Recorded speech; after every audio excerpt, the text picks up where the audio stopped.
You think you're better than me just because you're black and pretty? That was the last thing Kareem al-Mansouri shouted before he ripped Jasmine Carter's shirt clean off her back in the middle of Manhattan's most exclusive restaurant. Glasses shattered, forks dropped, and 50 high-profile guests froze in place, paralyzed not just by the violence, but by what they saw. Under the warm chandeliers of the imperial crown, Jasmine stood still, her back exposed, not with shame, but with precision. A tattoo. Not just ink, but a message. Etched into her flawless dark skin was the unmistakable insignia of the IRS Criminal Investigation Division, surrounded by encrypted symbols, case numbers, and the name that would echo across headlines within hours. Special Agent Jasmine Carter. Every eye locked on her. Conversations died in mid-breath. Even the jazz band stopped playing.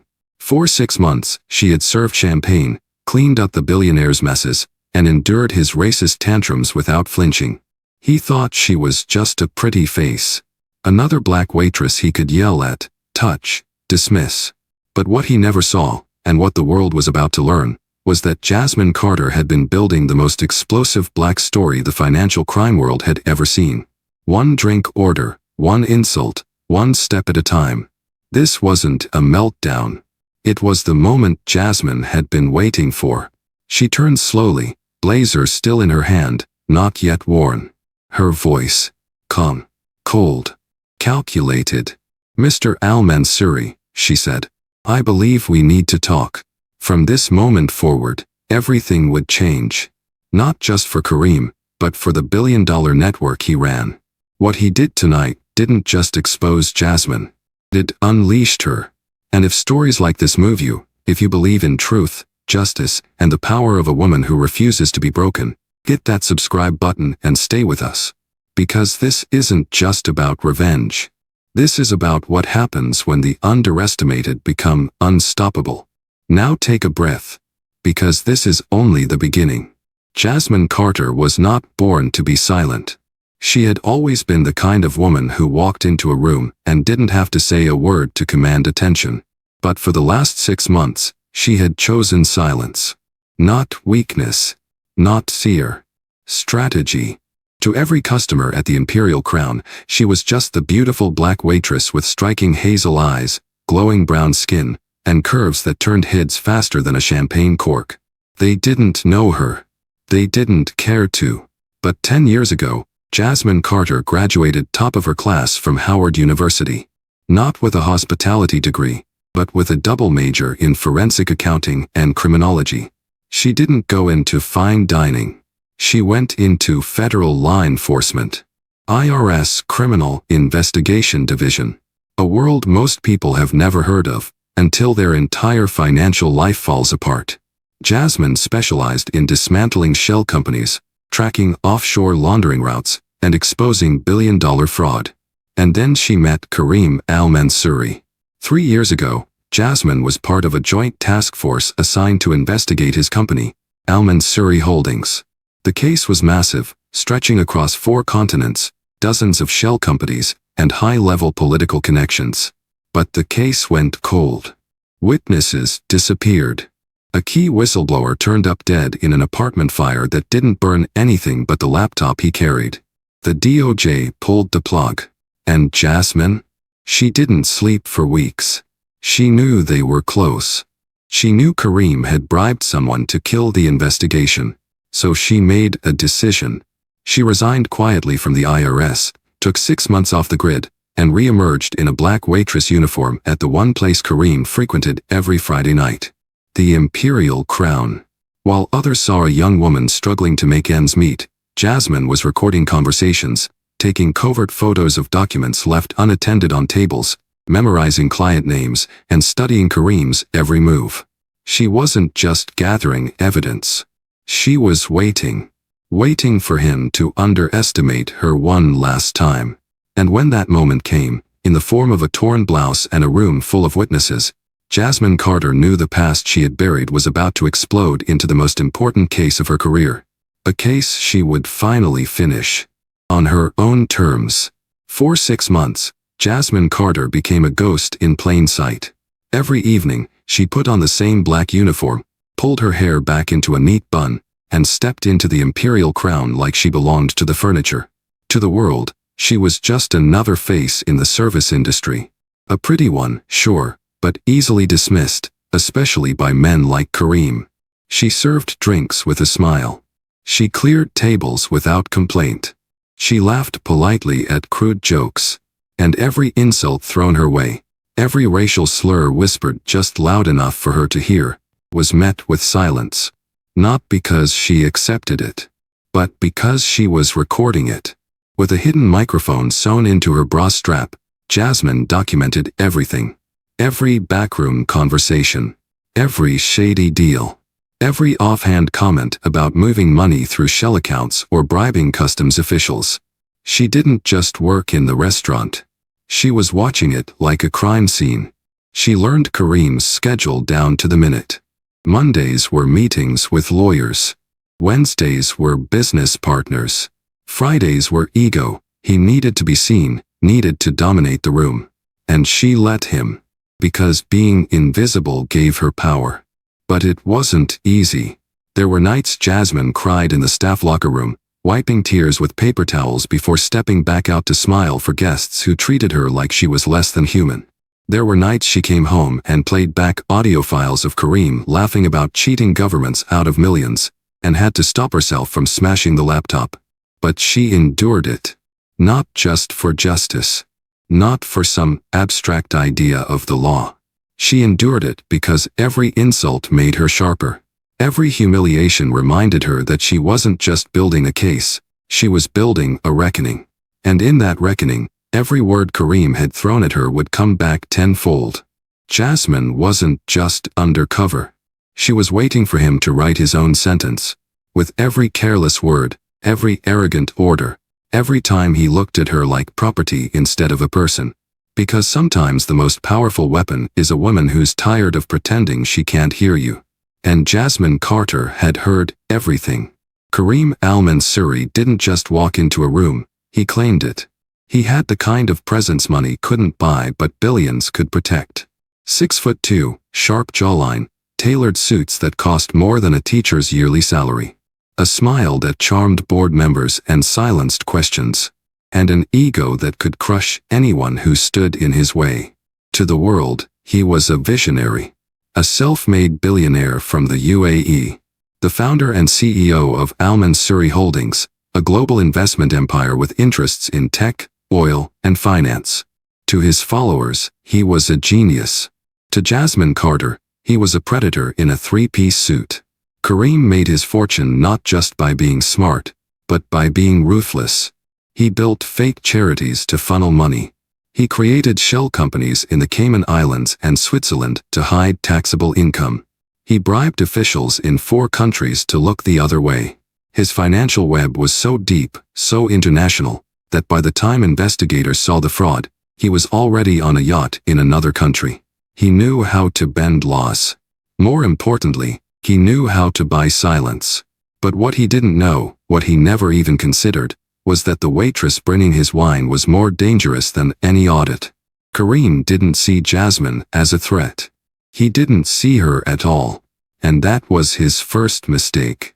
His second was believing the world owed him reverence. That power gave him permission to do anything, to anyone. Especially to a black woman in a server uniform. He called her sweetheart, sugar, baby girl. Never her name. He demanded she smile more. He made comments about her body in Arabic, assuming she couldn't understand. He even bragged once, too loudly, that he could buy every woman in this room for less than his watch. That moment. Jasmine recorded it. Like every other slip, every confession disguised as arrogance, every secret wrapped in laughter. Kareem didn't fear consequences. He never had to. Until now. Because for the first time, his empire was being watched from the inside. Not by a competitor, not by a reporter, but by a woman he had reduced to background noise. And when you ignore the quiet ones, you forget what they're capable of. Jasmine hadn't just studied men like him. She had been trained to destroy them. The plan was simple. Wait. Observe. Document. Gather enough evidence to hand the FBI a case even the best lawyers couldn't touch. Jasmine Carter was just a few weeks away from finishing what no one else could. She had nearly everything: audio, photos, names, offshore accounts. All she needed was access to Kareem's encrypted laptop, the one he kept in his private office, locked behind biometric scanners. And every Friday night, after the guests left and the lights dimmed, she'd get just a little bit closer. But then came the night everything changed. It started like any other Friday. The Imperial Crown buzzed with politicians, foreign investors, and tech billionaires pretending to be humble. Kareem, of course, sat at the center of it all, surrounded by gold-rimmed glasses and people who laughed at his every joke. Jasmine was assigned to his table again. That wasn't unusual. Kareem liked control, liked the illusion of owning the room, and everyone in it, including her. She delivered his drink exactly as he liked it. No eye contact. No small talk. Just like always. But this time, she added one small twist. She spilled half the glass onto the stack of confidential papers Kareem had carelessly left on the table. Intentional? Absolutely. Kareem stood up so fast his chair nearly toppled. His voice cut through the music and chatter like a blade. "You useless girl," he snapped. "You ruin everything you touch." He grabbed her arm, tight, and before anyone could intervene, he ripped her shirt down the back with one swift, violent motion. Gasps erupted across the room. The jazz band stopped mid-note. Phones went up. Waiters froze. But it wasn't the assault that silenced the restaurant. It was the image now exposed on Jasmine's back. A black and gray tattoo spread across her skin, bold and official. The insignia of the IRS Criminal Investigation Division, framed by Latin phrases, code numbers, and one clear name: Special Agent Jasmine Carter. People didn't breathe. Kareem stepped back, as if the ink had burned his eyes. For the first time in his life, he looked afraid. Not of a woman, but of the power behind the woman he had spent 6 months degrading. Jasmine didn't flinch. She didn't cover up. She let them see. Because that moment, that violent mistake, had just opened every locked door. And the hunter was no longer in hiding. For a full 10 seconds, the Imperial Crown was frozen in time. Not one fork clinked. Not one voice whispered. It was as if the entire restaurant had been paused by some unseen hand. And at the center of it all stood Jasmine Carter, her back bare, her secret revealed, her silence finally shattered. People blinked, unsure if they had just witnessed a meltdown or a meticulously calculated reveal. The only sound that followed was the subtle hum of air conditioning and the faint click of smartphones beginning to record. Then came the whispers. "She's IRS. Wait. Is this a sting? Oh my God, he just attacked a federal agent." The ripple of realization swept across the room like a wave, crashing hard and fast. Faces that had smiled politely at Kareem hours ago now turned to stone. A few guests slid their chairs back. Others lowered their drinks, stunned into sobriety. Investors, politicians, foreign CEOs, they had all seen it. The arrogance, the violence, the ink. And they understood what it meant. This wasn't just a scandal. It was a trap, and they had front row seats. Kareem stood rigid, blinking, sweat forming just above his perfectly styled hairline. He looked like a man who had accidentally stepped on a landmine, frozen, hoping the next breath wouldn't be the last. He opened his mouth to speak, but no words came out. Then Leo, the bartender, moved. Quietly, he stepped behind the bar, tapped a hidden switch under the counter, and signaled to someone near the kitchen. Security. Not exactly. Within seconds, 2 plainclothes individuals stood near the entrance, arms crossed, earpieces visible. They weren't staff. They weren't local cops either. FBI. Jasmine finally turned around, laser draped over her arm, her eyes locked onto Kareem's. "This ends tonight," she said, calm as ever. "No more fighting." It was the first time anyone had heard her speak in more than a whisper. Her voice didn't tremble. It commanded the room. It turned a scene of chaos into one of clarity. The maitre d' stepped forward, nervously adjusting his tie. "Miss Carter, is there anything we can do?" Jasmine smiled faintly. "Yes," she said. "Make sure no one leaves. The story's just getting started." And just like that, the entire restaurant knew. They weren't guests anymore. They were witnesses. The door to the private executive suite at the Imperial Crown closed with a soft click. But the tension inside slammed like a gunshot. Kareem stood near the minibar, hands trembling slightly as he poured himself a drink he didn't need. His jaw clenched. His expensive watch caught the light, but his confidence, the armor he wore so well, had already cracked. Across from him, Jasmine Carter sat calmly in one of the leather chairs, legs crossed, her blazer buttoned neatly. She didn't rush. She didn't threaten. She just watched him, like a woman who had been waiting for this moment far too long. "I didn't know," Kareem muttered, still facing the bar. "I didn't know who you were." Jasmine tilted her head slightly. "That's the problem, Kareem. You never wanted to know." He turned to face her now, eyes bloodshot. "You're with the IRS." "Was," she corrected. "I left the agency a year ago. Officially." A pause. "Unofficially," she continued, "I've been watching you for 6 months straight. Listening. Recording. Documenting." Kareem swallowed hard. "You're bluffing." Jasmine reached into her small leather bag and set a USB drive on the table between them. "Every conversation you thought was safe," she said softly. "Every offhand comment, every deal whispered over a steak. All here." He stared at the drive like it might explode. "You ruined my life," he spat. "You infiltrated my circle, tricked me, lied to my face." Jasmine leaned forward slightly. Her voice stayed calm, but the edge was sharp enough to cut steel. "I served your drinks while you laughed about cheating governments out of billions. I smiled while you called me things I wouldn't repeat out loud. And every time you touched my arm without permission, I documented it." Kareem dropped into a chair, his bravado draining like air from a punctured tire. "What do you want?" he asked. "I want access to your personal laptop. The one with the offshore account directories. The one you guard like your life depends on it." He looked at her. "Because it does," Jasmine added. "And you know it." Outside the room, muffled voices moved through the hallway, agents coordinating, restaurant staff whispering, guests still reeling. Inside, there were only 2 people now.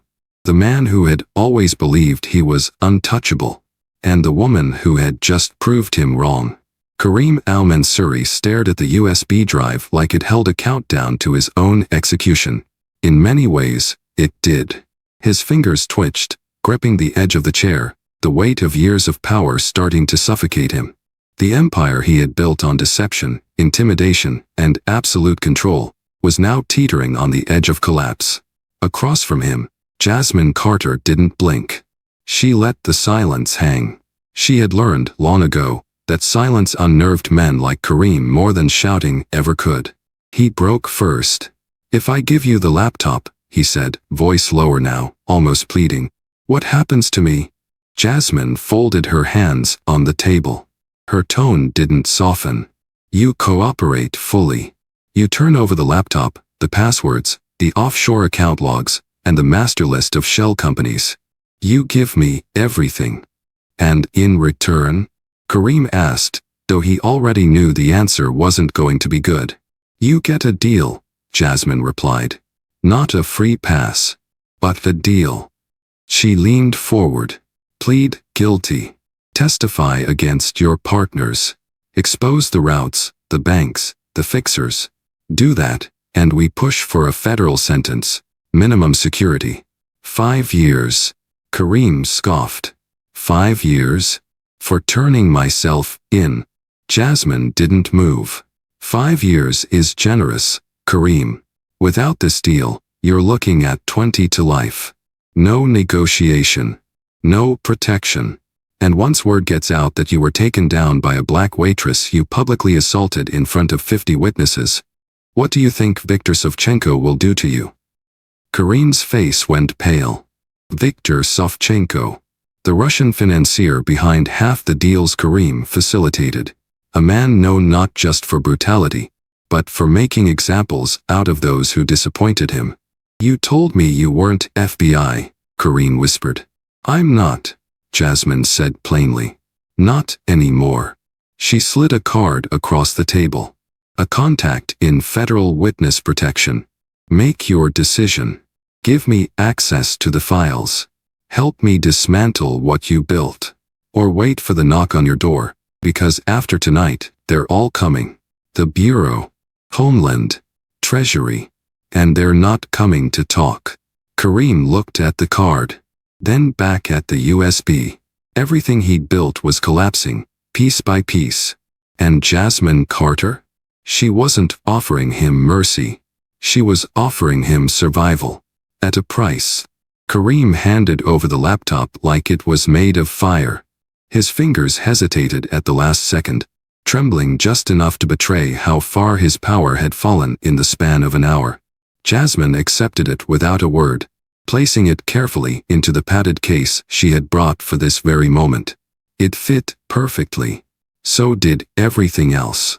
A small black folder followed, documents with wire transfers, alias passports, contact lists, names written in clean, sharp handwriting. Karim gave it all up. Not out of remorse. Not even out of guilt. But because he finally understood the truth Jasmine had been waiting for him to realize. He wasn't in control anymore. Jasmine stood. Sit tight, she said calmly. They'll be in shortly. As if on cue, two agents entered the room. Plain suits. Flat expressions. But their presence spoke volumes. Mr. Al-Mansouri, the taller one said, flashing his credentials. I'm Special Agent Price. This is Agent Monroe. We're here to take you into custody. Karim didn't resist. There was no point. He looked at Jasmine one last time, something unreadable flickering in his eyes. Regret. Resentment. Fear. Maybe all three. You knew, he said softly. All this time. Jasmine didn't nod. She didn't smile. She simply replied, I saw what no one else wanted to. That's the difference. As the agents read Karim his rights and secured his wrists in stainless steel cuffs, Jasmine stepped out of the room and into the hallway. The buzz of quiet conversations, the shuffle of stunned guests, and the flashing lights of black SUVs waiting outside had replaced the glamour the imperial crown once radiated. The maitre d', now visibly pale, opened a side door for her. Ms. Carter, he stammered. Thank you, for whatever it is you just did. Jasmine paused. I didn't do it for thanks, she said, slipping on her coat. I did it because too many people like him think no one's watching. She walked past the velvet curtains, past the guests who now whispered her name with reverence, not ignorance. A waitress no more. A woman who took down a billionaire without raising her voice. Behind her, Karim Al-Mansouri was led out of the restaurant. In cuffs. No more bodyguards. No more applause. Only silence. And for Jasmine Carter, that silence was the loudest victory of all. The fall of Karim Al-Mansouri did not happen quietly. By the time the sun rose over Manhattan the next morning, his arrest was already international news. Headlines stretched across every major outlet. Billionaire CEO arrested in undercover sting. IRS agent poses as waitress, exposes global crime ring. But that was only the beginning. Within 24 hours of Jasmine's evidence reaching federal hands, a task force assembled across 3 agencies, FBI, Treasury, and Homeland Security. By hour 36, the operation had gone global. 47 arrests in 9 countries. From Dubai to London, Zurich to Singapore, midnight raids rolled out in synchronized silence. Boardroom doors were kicked open. Servers were seized. Wire fraud, identity laundering, tax evasion, foreign bribery, it all came crashing down. Every move Karim had made over the last decade, every dollar he thought he'd buried, every partner he trusted, exposed. The shell companies folded like paper. Luxury condos in Geneva. Art collections in Monaco. Yachts docked in private marinas. All frozen. All stripped. Over $400 million in assets were confiscated within the first 72 hours. Not a single warning. Not a single leak. And at the center of it all, a woman once mistaken for the help. Jasmine Carter didn't appear in the press conferences. She didn't pose for cameras. She didn't need to. Her name was already being whispered in the halls of Washington, in the corridors of London's serious fraud office, in the encrypted group chats of every international financier who now looked over their shoulder. The message was clear. No one is untouchable. Not if Jasmine Carter was watching. The case sent shockwaves through the financial elite. CEOs held emergency board meetings. Investors pulled out of risky partnerships. Compliance officers scrambled to rewrite policies. For the first time in years, fear returned to the rooms that had grown too comfortable with corruption. And somewhere, far from the spotlight, Jasmine watched it all unfold. She hadn't just brought down a man. She had unraveled an entire ecosystem of deceit, privilege, and arrogance, with nothing but patience, silence, and the precision of a professional. Justice, it turned out, didn't always knock with a badge and a gun. Sometimes, it came with a tray of wine glasses. And the quiet determination of a woman who refused to be invisible. 3 weeks after Kareem al-Mansuri was led away in handcuffs, Jasmine Carter walked into the same cafe she used to visit during her early IRS days. Small, quiet, tucked between a bookstore and a florist on a quiet street in D.C. No security detail. No media circus. Just a black trench coat, a laptop in her bag, and a peace she hadn't felt in years. The case was over. What began with a fake smile and a tray of cocktails ended with international headlines, seized bank accounts, and a network of corruption torn down from the inside. Jasmine's name wasn't public, but those who needed to know, knew. She had offers. Plenty of them. The IRS wanted her back. So did the FBI. A private security firm based in Switzerland had offered her a 7-figure salary to train covert financial investigators. A publishing house wanted her story. She said no to all of them. Because for once, Jasmine didn't want to be someone's weapon. She just wanted to breathe. Still, she couldn't walk far without someone recognizing her. Not by name, but by presence. Staff at the Imperial Crown, now under new ownership, had quietly begun calling her Miss Justice. The manager, a woman who'd once been too afraid to speak out against Kareem, now wore her hair natural, walked taller, and paid every employee fairly. Jasmine got a text that morning from Carla, one of the younger waitresses who had once whispered, "You're the only reason I haven't quit." It read, "We're safe now. Thank you." Jasmine smiled, but she didn't reply. This wasn't about credit. It was about closure. For too long, she had carried the weight of unfinished justice. That weight was gone now. Not because she took revenge, but because she did what others were too afraid to try. She didn't fight fire with fire. She fought it with evidence, patience, and absolute clarity. And in the end, the truth spoke louder than Kareem's money, louder than his threats, louder than the silence he tried to trap her in. Justice had a name. And it was Jasmine Carter. Jasmine Carter never set out to become a symbol. She didn't wear a badge anymore. She wasn't part of any agency. No team. No backup. Just one woman, with a sharp mind, a patient soul, and the quiet refusal to accept injustice as permanent. What she did inside the Imperial Crown wasn't just about Kareem. It wasn't even about revenge. It was about changing the narrative. For too long, the world has underestimated women who look like Jasmine. Black women. Women in uniforms. Women who serve others while being ignored, dismissed, or disrespected. Society treats them as background noise, never realizing that sometimes they are the only ones listening. Jasmine didn't raise her voice. She didn't throw a punch. She didn't storm into a boardroom with cameras rolling. She waited. She watched. And when the moment came, she told the truth. That's the real lesson here. Justice doesn't always come wrapped in drama. Sometimes it walks in silently, wearing an apron, holding a notepad, and gathering every word spoken in arrogance. Sometimes, the most powerful story in the room is the one you overlook on purpose. So, if there's something to take away from all of this, something to remember long after the headlines fade, it's this. Never underestimate the quiet ones. Never assume silence means weakness. Never believe that being unseen means being unprepared.